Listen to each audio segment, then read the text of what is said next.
Hey, what's going on everybody? Chad from Lisco Boater channel here. Got a update on my LED lights.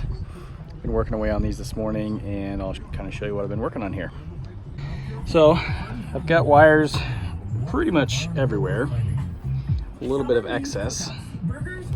Engine hatch is open. Let me turn the radio down.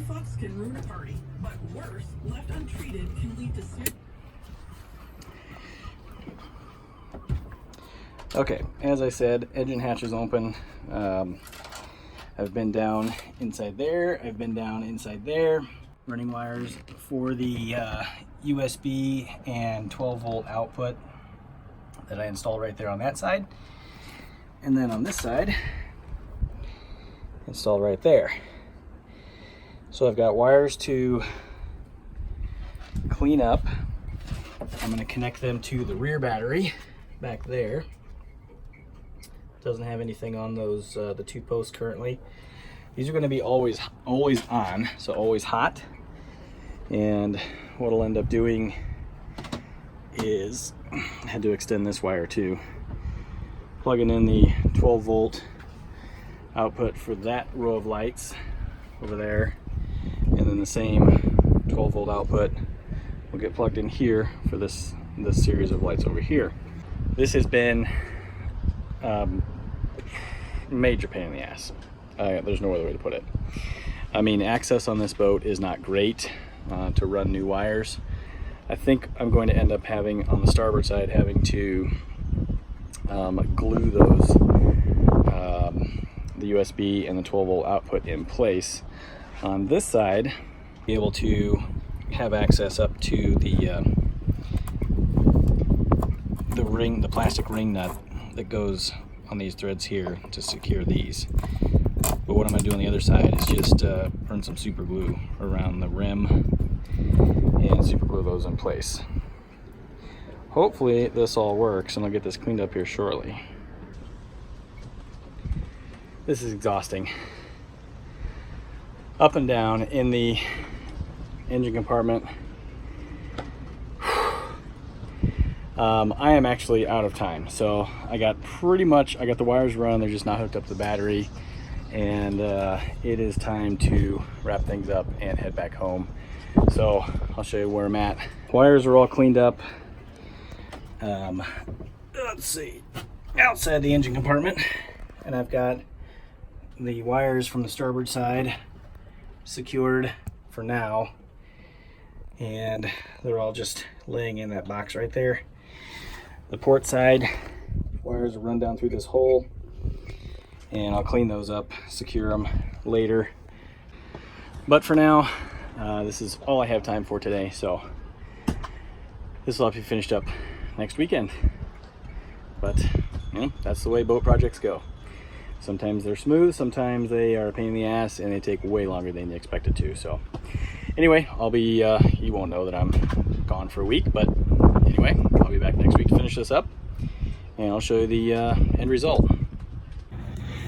All right, so I'm back this week working on getting the lights installed, and you can see on the back battery there, I've got 4 power wires, 4 ground wires, and then I've got them all nice and tidy at this point, and they run up here, down that bar, all the way to that side, and then the ones on the port side here run up underneath the floor, which then comes up right here.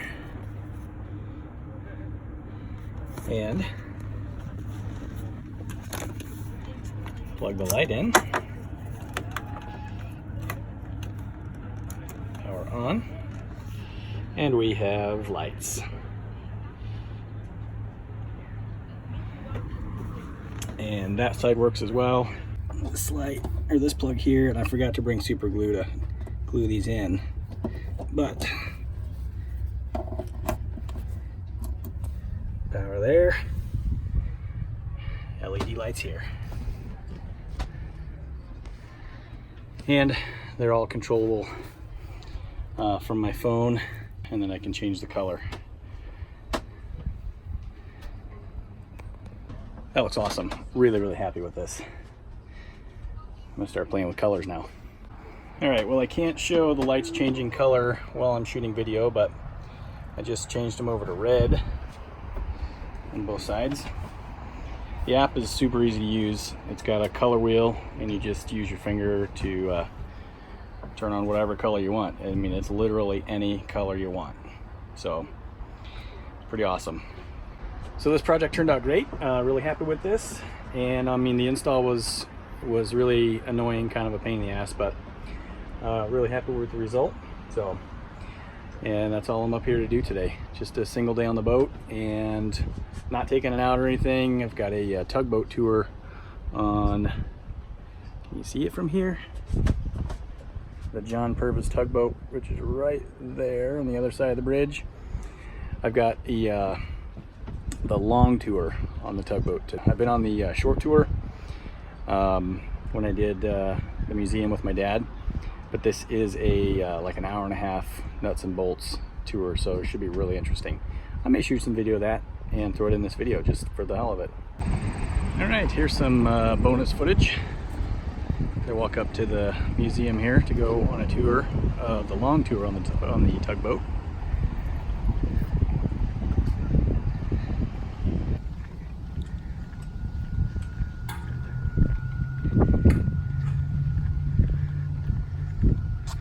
Artfully painted sturgeon.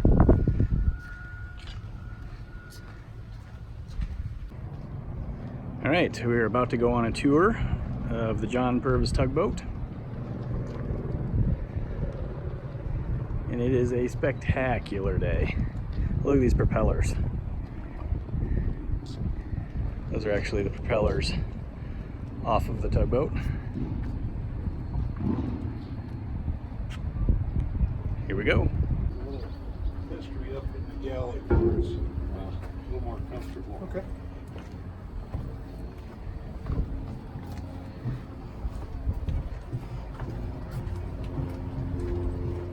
Smells good. Oil and paint's bad, right? Some of the paint is fresh. But while we're here, this is one of the areas that they didn't do a whole lot to. Down in the forward hold here, there's a bumper, and we can't go down. The Coast Guard prohibits us from going down there. But you can look. Oh yeah. And it's Black hole. that's where the that's where the crew, the deckhands and the wipers live. They had This is the galley. they had some triple high bunks down there for the crew to sleep. The deckhands. Staircases. Yeah. Wow. That's kind of neat. And they also had a dry storage room for the galley equipment, and they had a cold storage room where the cook could keep his meat and milk and eggs and butter. Refrigerator over there. Cool. Is it painted or what? Yeah, it's painted. It's painted zinc. But it is painted zinc Zinc, steel. yeah. That's really cool. Here, come around, you can. Goes back to about here? Yeah, probably. It's really neat. That's really cool. The crew that have an off watch time. Feel the slope on this one. This beauty right here is the anchor windlass. It's spider heaven. Yeah. It's huge. But they have two, this is the motor part, of course, and then they have two gypsy heads right here, which are used to, these are power, whenever the motor's running, this gypsy head's going around and round, and so you can use that for extra power to pick up your lines. If you just take 3 or 4 wraps of the line, then tug the tail end, it'll haul it. It would run this thing. It looks like an invention of the devil. Along here you see all of the tank fills and vents. There's of course it carried the holding tank. Nothing dumped overboard. Everything went into the holding tank. So whenever they got to the beach, they'd have to attach a honey truck to this and pump it out. There it goes. And you could fill the fuel tank right here. And And then if you wanted to pump fuel from our tank, we carry 50,000 gallons stern here. And the guys in the barge that we're going to tow will toss down a messenger line, and they'll connect up to the shackle on the bridle. Pretty neat. Very nice boat. Very nice. So this is welded over it sometime, or? Band that operates the towing machine.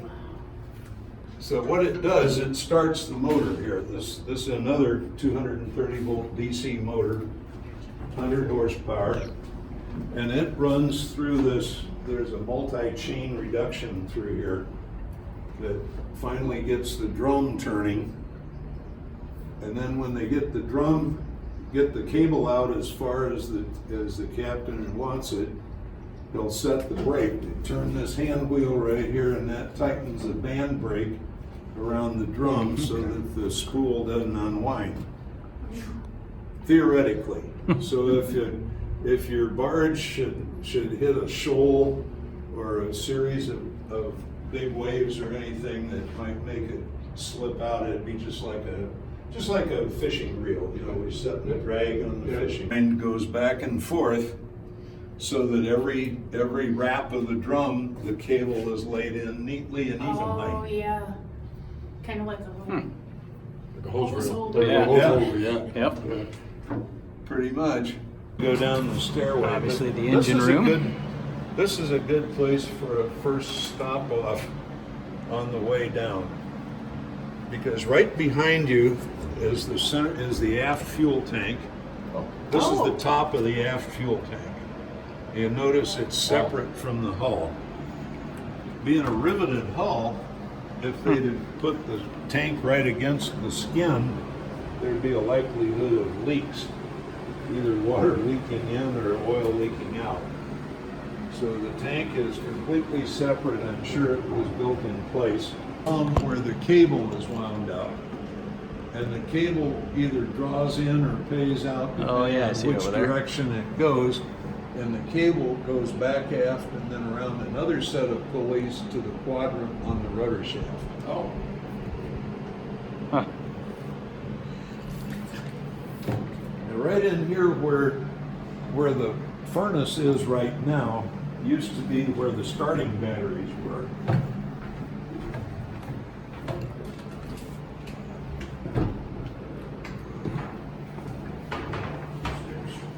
And then below the fuel tank is our aft ballast tank. Propeller shaft. Seawater ballast. The flange had to be bent also because the hull is coming in. So it was a three-dimensional exercise. Yeah. Not a Put up computer this in way a in place. here, and just- Not a computer in a place. How'd they do that? Well, soft metal, we kept hammering and put it in and pulled it together. There. Keep it hot. And the thing of it is, it was all hot when they worked it. Or, so they're younger than me. And they are very neat, nifty engines. They're 12-cylinder V12s. They have, they're two-cycle design. They're very simple design.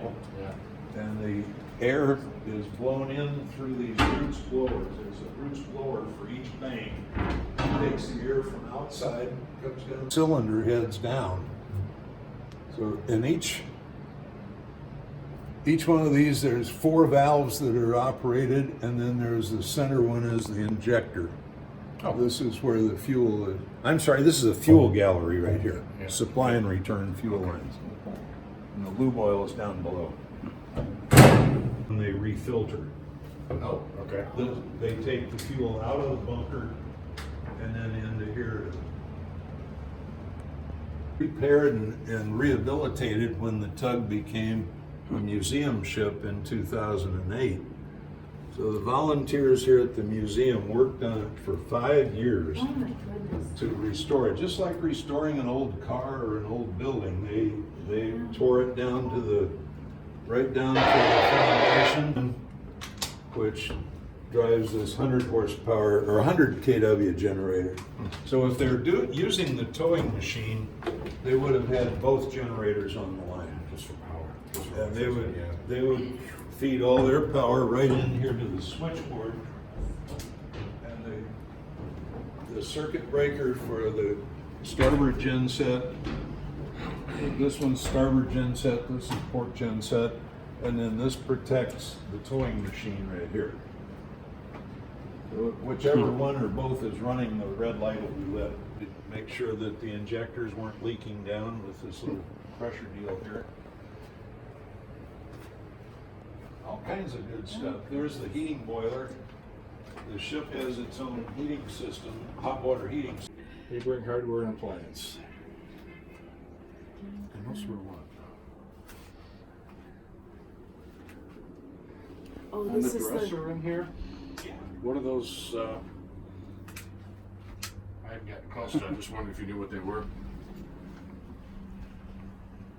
you know, you have.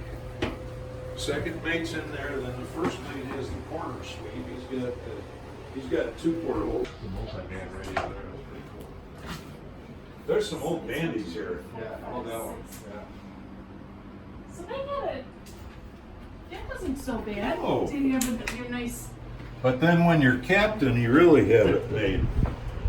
Because you're captain, you Oh, have yes. an outdoor entrance, and an air conditioner, and your own lavatory. Oh my goodness. He's He was living large. living. Whoa, look at this. Still the same little bed, but That's all right. With the beds up. Oh, these are Real nuts and bolts of this thing. a lot of bathrooms. Yeah, they group to be showing through. I love the interested small number of people. That is great. And your eyes aren't glazing over. No, I actually find this fascinating. I have to admit, I don't know how any of this works, but I Even the just pencil love sharpeners it. are cool. Yeah, souls too. They've got several jobs going, so I'm really happy. Well, here in the wheelhouse, we'd have two guys, the helmsman and one of the mates or the captain. Battleship Missouri or something, which is Yeah, can you imagine for the aircraft?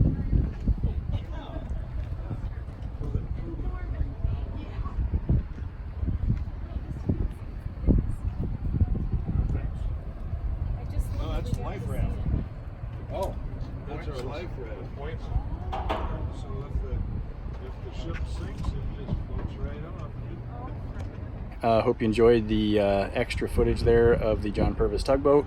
Nuts and bolts tour, awesome. If you're in Door County in Sturgeon Bay, I'd highly recommend doing that, and check out the museum as well. So one other thing I did this summer was do the Coast Guard vessel safety check, which I think it's a fantastic program. It's super simple, very quick to do. They run through a checklist of items, and I think I may even mentioned earlier this summer that I was missing a couple of those items on the checklist.